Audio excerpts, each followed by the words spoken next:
Good morning friends. दोस्तों, आज की क्लास में हम विंडो विस्टा टॉपिक के लगभग 25 क्वेश्चन कवर करेंगे और विंडो विस्टा टॉपिक से मैंने लगभग 50 क्वेश्चन तैयार किए हैं। इनको हम 2 क्लासों में फिनिश करेंगे। दोस्तों, मैं एक बात बता दूं कि जितने भी गवर्नमेंट एग्ज़ाम होते हैं और जिनमें भी कंप्यूटर पूछा जाता है, उनके पॉइंट ऑफ व्यू से ये काफ़ी इम्पोर्टेंट क्वेश्चन होने वाले हैं। तो अगर आप चैनल पर नए हैं तो चैनल को सब्सक्राइब करिए। चलिए हम क्लास का पहला क्वेश्चन स्टार्ट करते हैं। पहला क्वेश्चन है, the system date and system time are the date and time as maintained by the computer's internal clock. अब हम इस क्वेश्चन को हिंदी में पढ़ लेते हैं, जिससे कि आपको और आसानी से समझ में आ जाएगा। सिस्टम डेट व सिस्टम टाइम वह तारीख या वह समय है जो कंप्यूटर की आंतरिक घड़ी द्वारा संचालित होते हैं। तो आपको इसमें बताना है ये ट्रू है या फॉल्स। तो ये बिल्कुल बात ट्रू है, क्योंकि जो हमारे कंप्यूटर्स के अंदर जो हमारे सिस्टम और डेट होती है, उसका जो टाइम होता है वो हमारी जो इंटरनल उसके अंदर जो घड़ी होती है वो कंप्यूटर की आंतरिक घड़ी द्वारा ही संचालित होते हैं। ठीक है, तो ये ट्रू है। नेक्स्ट क्वेश्चन देखिए, 2 disk cleanup is used to rearrange your files so that they are not broken up. कहने का मतलब है कि डिस्क क्लीनअप का उपयोग फाइलों को पुनर्क्रमबद्ध करने के लिए किया जाता है, जिससे वे अलग अलग ना रहें। ये बात सही है या गलत? ये बिल्कुल गलत बात है, इट्स फॉल्स। ठीक है।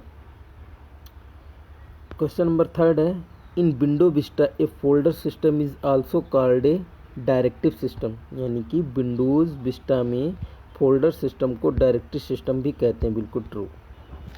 क्वेश्चन नंबर 4 है, RTF stand for rich text format. यानी कि RTF की फुल फॉर्म क्या है? Rich text format. It's true. ठीक है। नाउ क्वेश्चन नंबर 5 है, you can click on ... to learn how to use Windows Vista, obtain troubleshooting information, receive support and more। मतलब कहने का है कि विंडोज़ विस्टा के उपयोग को जानने और कठिन सूचनाओं को प्राप्त करने में मदद तथा अन्य कार्यों के लिए ... पर क्लिक करते हैं। यानी कि जो हमारा विंडो विस्टा के उपयोग की जाने वाले और कठिन सूचनाओं को प्राप्त करने में मदद तथा अन्य कार्यों के लिए किस पर क्लिक करते हैं? सर्च पर, विंडोज़ पर, स्टार्ट पर या हेल्प एंड सपोर्ट के लिए। तो सिंपल सी चीज़, जब भी हम किसी भी विंडो विस्टा के उपयोग और उससे कठिन सूचना को प्राप्त करने के लिए, सीधी सी बात, हम कठिन का मतलब क्या है? यानी जो चीज़ आपको पता ना हो, तो हर चीज़ तो हम क्या करेंगे? सिंपल से हेल्प एंड सपोर्ट में जाएंगे। ठीक है। जो चीज़ हमें पता है उसे सर्च करने के लिए तो सर्च बॉक्स, विंडोज़ से कोई मतलब नहीं है। स्टार्ट तो हम स्टार्ट करते हैं, जिसमें आपके इधर से आइकॉन आ जाते हैं। तो नेक्स्ट क्वेश्चन पे हम चलते हैं। क्वेश्चन नंबर 6 है, तो इसका आंसर होगा 5th वन का हेल्प एंड सपोर्ट। ठीक है, उसी पे क्लिक करते हैं। क्वेश्चन नंबर 6 है, in MS paint to draw a curved line we have to click the ... icon. यानी कि MS पेंट एप्लीकेशन में वक्रीय रेखा को ड्रॉ करने के लिए हम किस क्लिक पर आइकन पर क्लिक करते हैं? कर्व, लाइन, पॉलीगन या रेक्टेंगल? तो हम उस पर करते हैं कर्व पर। क्वेश्चन नंबर 7 है हमारा, ... refers to the height and width of the character to be printed. It means ... print किए जाने वाले कैरेक्टर की ऊंचाई और चौड़ाई को प्रदर्शित करता है। क्या? फॉन्ट साइज, बॉर्डर, सेल या फॉन्ट स्टाइल? तो इसे फॉन्ट साइज जो है वही शो करता है कि उसमें कितनी उसकी ऊंचाई है और कितनी चौड़ाई है। ठीक है। क्वेश्चन नंबर हमारा 8 है, there are the buttons which are present on the title bar except. यानी ये बटन टाइटल बार पर उपलब्ध होते हैं सिवाय मिनिमाइज, स्टार्ट, क्लोज, या मैक्सिमाइज। तो इसका करेक्ट आंसर है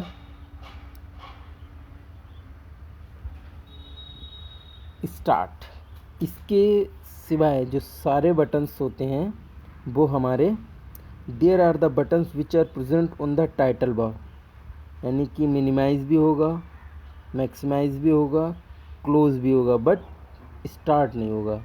ये बटन टाइटल बार पर उपलब्ध होते हैं सिवाय स्टार्ट के। ठीक है। क्वेश्चन नंबर हमारा 9 है, disk defragmenter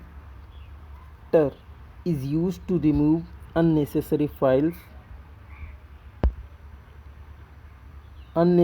files on your hard disk to free up space and your computer run faster। Question को हिंदी में पढ़िए, आई थिंक अच्छे से समझ में आ जाएगा। देखिए, डिस्क डिफ्रेगमेंटर का उपयोग अपने हार्ड डिस्क से अनुपयोगी फाइल को हटाने, डिस्क स्पेस को खाली करने व कंप्यूटर को तेज गति से कार्य करने में मदद करता है। इसमें आपको ये फॉल्स है। क्वेश्चन को एक बार दोबारा देखते हैं हम।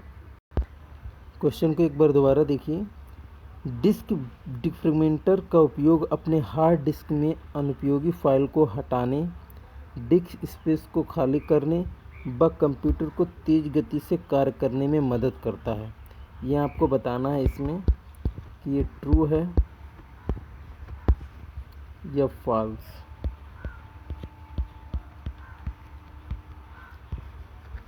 तो ये फॉल्स है, बिकॉज जो डिस्क डिफ्रेगमेंटर का उपयोग जो होता है वो हार्ड डिस्क में अनुपयोगी फाइल को हटाने, डिस्क स्पेस को खाली करने व कंप्यूटर को तेज गति से कार्य करने में मदद नहीं करता। ठीक है। वो तो डिस्क डिफ्रेगमेंटर इसलिए किया जाता है उनको डिवाइड करने के लिए सेक्टरों को। ठीक है। क्वेश्चन नंबर हमारा 10 है, to change the size of your picture. Question देखिए, to change the size of your picture select image attribute from the menu. कहने का मतलब है अपनी तस्वीर के आकार बदलने के लिए मेनू से इमेज एट्रीब्यूट को सिलेक्ट करते हैं। इट्स ट्रू और फॉल्स? बिल्कुल सही, इट्स ट्रू। क्योंकि जब हमें किसी भी तस्वीर के आकार को बदलने होता है तो हम क्या करते हैं, उसको सिलेक्ट करते हैं, फिर एट्रीब्यूट्स में उसको जाकर उसकी प्रॉपर्टीज़ के अकॉर्डिंग उसे एडजस्ट कर लेते हैं। ठीक है।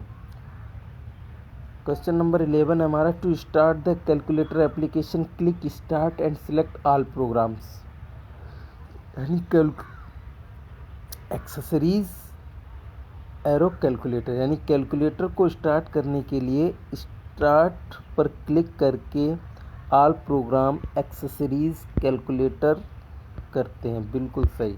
क्योंकि अभी मैंने आपको एक चीज़ बताया था पहले कि जब हम एक विंडो बटन होता है हमारे कीबोर्ड पर, अगर हम उससे क्लिक करेंगे तो उसके ऊपर तो ऑल प्रोग्राम का एक आइकन आता है। जैसे ही आपने विंडो बटन को क्लिक करेंगे तो उसमें सबसे ऊपर लिखा होगा ऑल प्रोग्राम्स। जब आप ऑल प्रोग्राम्स पर क्लिक करेंगे तो उसमें आप नीचे अगर स्क्रॉल करेंगे तो नीचे आएंगे तो एक एक्सेसरीज़ नाम का एक आपको टैब मिलेगा, उसके अंदर आपका कैलकुलेटर होगा।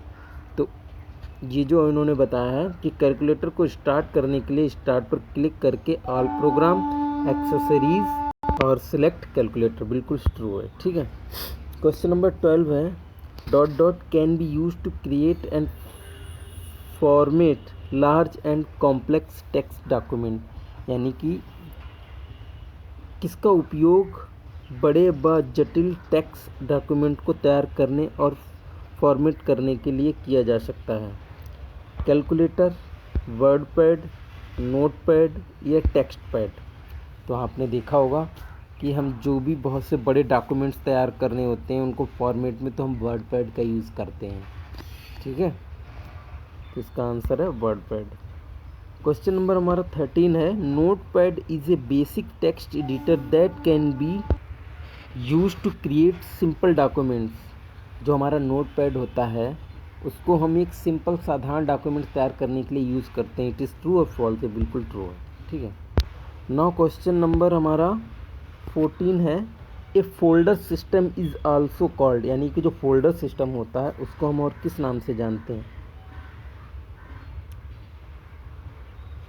डायरेक्शन सिस्टम, यानी डायरेक्टरी सिस्टम, डायरेक्टरी लिस्ट, या फोल्डर बुक। तो हम इसको किसके नाम से जानते हैं? Directory system. ठीक है। क्वेश्चन नंबर 15 है, a folder within a folder is also known as a folder list, यानी कि ये जो हमारा फोल्डर है उस फोल्डर के अंदर एक और फोल्डर को फोल्डर लिस्ट के नाम से जाना जाता है। फॉल्स, वो उसका सब फोल्डर हो सकता है या उसका दूसरा। जैसे आपने एक फोल्डर बनाया, जैसे मान लिया आपका मेन फोल्डर किसी नाम से है, मान लिया ए है, उसके अंदर आपने एक और फोल्डर बना दिया बी, उसी में जाके न्यू क्रिएट करके, तो वो लिस्ट फोल्डर लिस्ट नहीं होता है। फोल्डर लिस्ट तो जैसे आपने किसी भी एक ड्राइव में आपके एक फोल्डर बना, उसको क्लिक किया तो उसमें बहुत सारी चीज़ें होंगी, तो वो लिस्ट के फॉर्म में आ जाती है, तो वो होता है लिस्ट, ना कि फोल्डर के अंदर फोल्डर को फोल्डर लिस्ट कहते हैं। तो ये फॉल्स है। ठीक है। क्वेश्चन नंबर 16 है, what is the name of the new glass like effect on window vista that display semi transparent effects on dialog box, यानी कि विंडो विस्टा में नए ग्लास लाइक इफेक्ट का नाम क्या है जो डायलॉग बॉक्स पर सेमी ट्रांसपेरेंट इफेक्ट को प्रदर्शित करता है? एरो, AERO, ORE, या ट्रांसपेरेंसी, या none of these. I think आपको क्वेश्चन देखिए, फिर से मैं समझाता हूँ उसको। यानी जो विंडो विस्टा में नया ग्लास स्लाइड इफेक्ट का नाम क्या है, अगर आपने विंडो विस्टा देखा हो तो, जो डायलॉग बॉक्स पर सेमी ट्रांसपेरेंट इफेक्ट को प्रदर्शित करता है, तो उसे AERO के नाम से जानते हैं। ठीक है, उसी से प्रदर्शित करते हैं। क्वेश्चन नंबर 17 है, ए dot dot is like a container in which you can store files, यानी कि ऐसा वो कौन सा है जिसे एक कंटेनर जैसा है जिसमें आप फाइलों को स्टोर कर सकते हैं। अभी मैंने आपको ऊपर वाले क्वेश्चन में बताया था फोल्डर टू सब फोल्डर वाला, तो वो फोल्डर ही है। ठीक है। आइकन, डॉक्यूमेंट, फोल्डर या सीट, तो वो फोल्डर है। उसके अंदर आप क्या करते हैं, ये और भी फाइलों को, यानी कि एक कंटेनर जैसा जिसमें आप फाइलों को स्टोर कर सकते हैं। ठीक है। क्वेश्चन नंबर 18 है हमारा, the operating systems job is, यानी कि एक ऑपरेटिंग सिस्टम का काम क्या है? कई सारे उपयोगी कमांड को आसानी से संपादित करना, to make a request for a service through a defined application program interface, Hindi में एप्लीकेशन प्रोग्राम इंटरफेस के वर्णन द्वारा सेवा के लिए अनुरोध करना, to control the computer at the most fundamental level, यानी कि कंप्यूटर के मौलिक स्तर को कंट्रोल करना, या नन ऑफ दीज। तो इसमें हमारा तो यानी कि ऑपरेटिंग सिस्टम का काम क्या है? To execute many useful command easily, यानी कि कई सारी उपयोगी कमांडों को आसानी से संपादित करना, it's false. To make the request for service through a defined application program interface, false. वो तो ऑपरेटिंग सिस्टम में जो हमारा GUI ग्राफिकल यूज़र इंटरफेस होता है उसको, इसके लिए होता है। तो to control the computer's the most fundamental levels, यानी कि जितने भी कंप्यूटर के मौलिक स्तर को कंट्रोल करना होता है वो ऑपरेटिंग सिस्टम का काम होता है। ठीक है, तो third one is correct. Question number 19 है, the Windows interface is based on, यानी कि जो विंडो का इंटरफेस होता है वो किस पर बेस्ड होता है? जैसे अभी मैंने आपको बताया रहा था, जी होता है ग्राफिकल यूज़र इंटरफेस, GUI पर, जिसके थ्रू हम एक दूसरे से इंटरेक्शन करते हैं। Application program interface, wrong. Clipboard, wrong. None of these. तो इसमें क्या है कि विंडोज़ इंटरफेस किस पर आधारित होता है? GUI पर। GUI की फुल फॉर्म होती है graphical user interface. Question number 20 है, the name of the file consists of two parts of the file name and the sub file name, किसी फाइल नाम के दो फाइल होते हैं, फाइल नाम और सब फाइल नाम, फॉल्स। क्वेश्चन नंबर 21 में आपको बताना है ट्रू और फॉल्स में, to access the location of the particular file quickly you create a shortcut icon for the file and place it on the desktop. किसी फाइल पर तुरंत पहुंचने के लिए आप डेस्कटॉप पर उसकी लोकेशन का शॉर्टकट आइकन तैयार करते हैं। बिल्कुल सही बात है, क्योंकि हम अंदर नहीं जाके सीधे ही अपने लैपटॉप के डेस्कटॉप पे जो मेन आइकन है, ये जो कह सकते हो मॉनिटर स्क्रीन है, उस पर आएंगे और वहाँ पर अगर आइकन होगा तो हम सीधे वहाँ से बहुत जल्दी जा सकते हैं। तो इसीलिए हम आइकन को क्रिएट करके अपने डेस्कटॉप के मेन बोर्ड मॉनिटर पर रख लेते हैं। ठीक है, आई होप आपको आज जो भी मैंने क्वेश्चंस कराए हैं वो अच्छे से समझ में आए होंगे। क्लास को यूँ ही कंटिन्यू करते रहिए और सभी लोग अपना ख्याल रखिए। मिलते हैं नेक्स्ट क्लास में, तब तक के लिए thank you so much. Take care to all of you. जय हिंद।